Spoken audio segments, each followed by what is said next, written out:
I'm out now testing this GB350C with a new DJI mic I bought, and I'm just checking to see what the audio is like on such a bad windy day. So I am back to doing clips again. Some will like them, some won't, you know how it goes. But the main thing is I tell it as I see it. I don't tell you bullshit, and you know, I hope you come along for the ride. Now meanwhile, the wife said to me, she actually read a few of those comments on the people when I mentioned the incident with the angle grinder. Naturally 100% my fault, and believe it or not, I even got a few bad comments on that one there too, which I had to delete and block 3.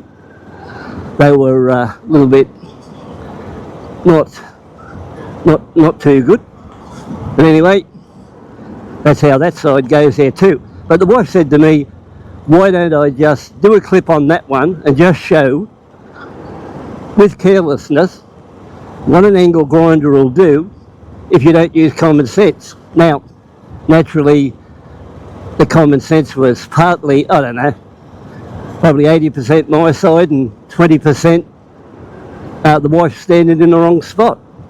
So I was thinking it over, and I will put one together, because there were a couple of non-believers and told me, and I deleted and blocked those ones, told me I was full of shit and it never even happened at all, and I was only just making that up because I hadn't been on YouTube for 3 months and I needed some sort of a kickback to get me started again, which was absolute shit.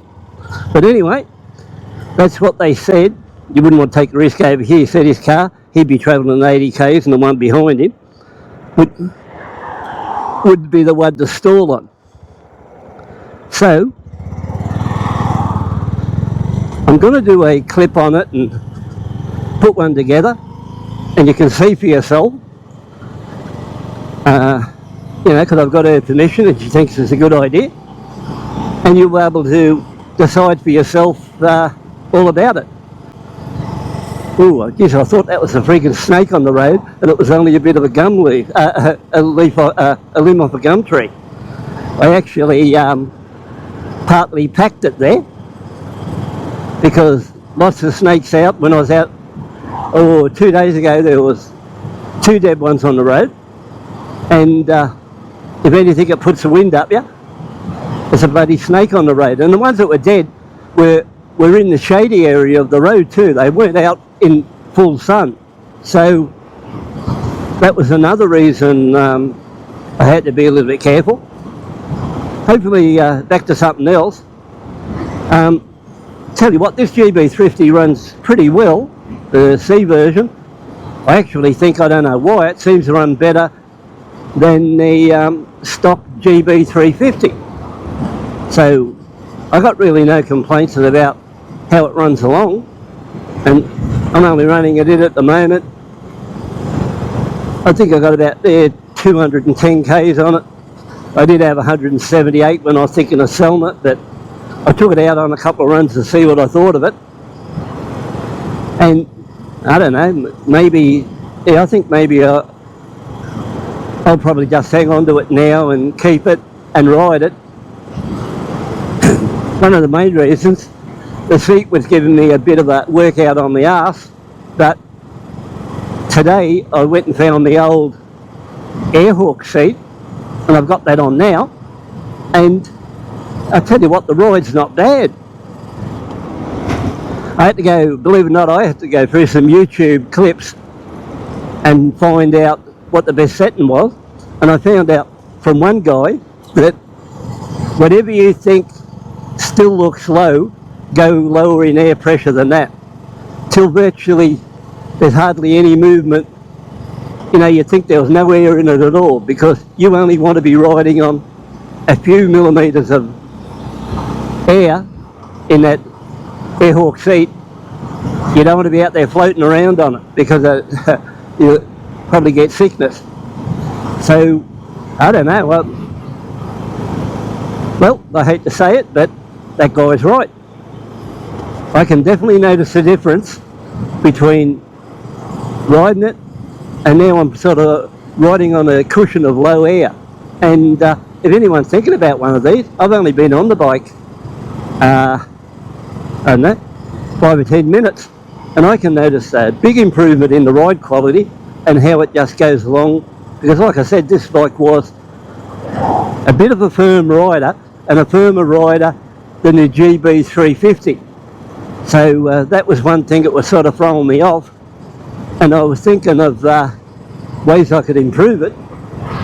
And I had that bloody air hawk seat there for years, and I had to go looking for it. It took me about half an hour to find it, and tell you what, it's not bad. Well, that's what I think anyway, because I was on this road yesterday in stock form, and it wasn't a pleasant experience at all. Okay guys, it looks like I'll be working on 3 bikes, and one will be this one, the GB350C to go out on. The Signals, classic 350 Signal, it's a great bike.